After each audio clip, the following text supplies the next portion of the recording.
Si son élection succédée à Philippe Martinez est perçue positivement pour l'avenir de l'intersyndicale, elle l'est beaucoup moins l'exécutif. Dans la salle de son 53e congrès, à Cournon d'Auvergne, vendredi 31 mars, la CGT affiche un front uni. À Tribune, nouvelle secrétaire générale de centrale syndicale, Sophie Binet, a un message pour Emmanuel Macron, en pleine protestation contre réforme des retraites. Nous ne lâcherons rien, à commencer par notre demande de retrait de cette réforme, prévient celui qui a été élu à la surprise générale, un peu plus tôt dans la journée. Jusque-là secrétaire général la Fédération des cadres, ce conseiller principal d'éducation 41 ans poursuit, sous les applaudissements, il n'y aura trêve, pas suspension, médiation. Retiré. Réforme des retraites. Suivez en direct les dernières informations après une semaine de congrès où Sophie Binet, première femme à diriger la CGT, aura la lourde tâche de recoller les morceaux d'un syndicat profondément divisé. C'est un choix compromis, qui permet de résoudre les tensions internes de l'organisation, ou du moins l'opposition à la direction sortante Philippe Martinez, explique France Info Pierre Rouxel, maître conférence en sciences politiques et spécialiste du syndicalisme. Engagé pour les questions environnementales et co-auteur du livre féministe, la CGT ? Les femmes, leur travail et l'action syndicale, elle apparaît moins radicale qu'Olivier Matteux ou Céline Verzelletti, dont les noms ont été évoqués pour prendre la tête de la CGT.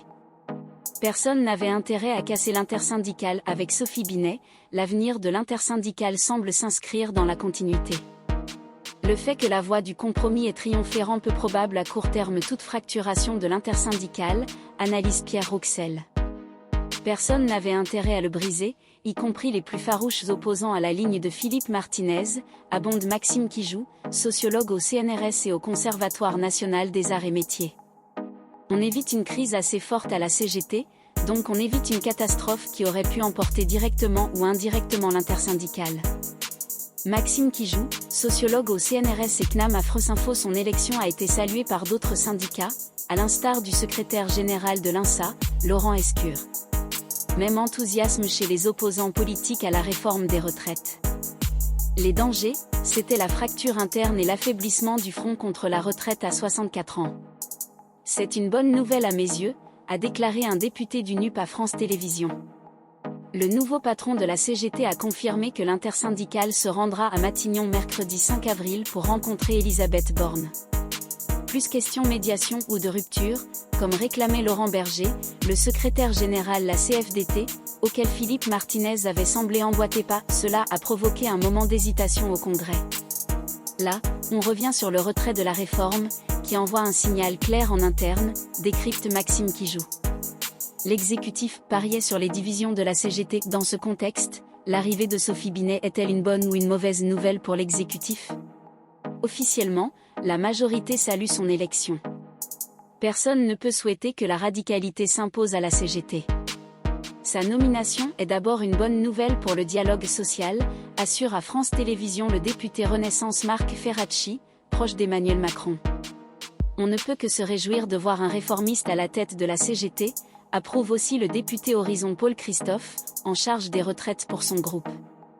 Je trouve qu'il vaut mieux avoir des syndicats forts et réformistes que des syndicats faibles et radicaux.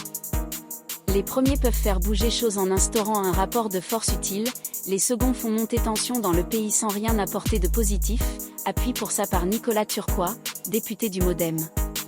Au gouvernement, l'entourage ministre du Travail, Olivier Dussopt, joue le détachement. On n'a pas tout regardé les différentes options sous le prisme de ce qui, soi-disant, nous conviendrait ou pas. Le Premier ministre a affirmé vendredi ne connaissait pas personnellement Sophie Binet et qu'elle n'allait pas interpréter ce qui se passe à la CGT, mais serait à l'écoute. Sacha Houlié, le président Renaissance de la Commission des lois, anticipe une situation identique à l'actuelle. En réalité, l'arrivée de Sophie Binet est une très mauvaise nouvelle pour le gouvernement, analyse Maxime Kijou.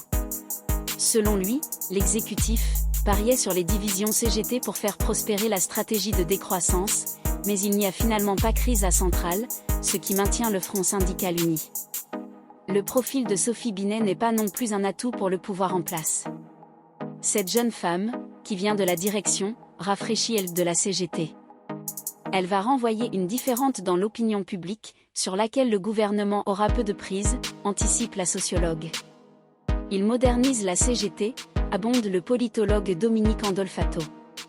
Elisabeth Borne et Emmanuel Macron ne pourront pas caricaturer la CGT en opposant stérile, car l'histoire personnelle de Sophie Binet est en contradiction avec cette caricature.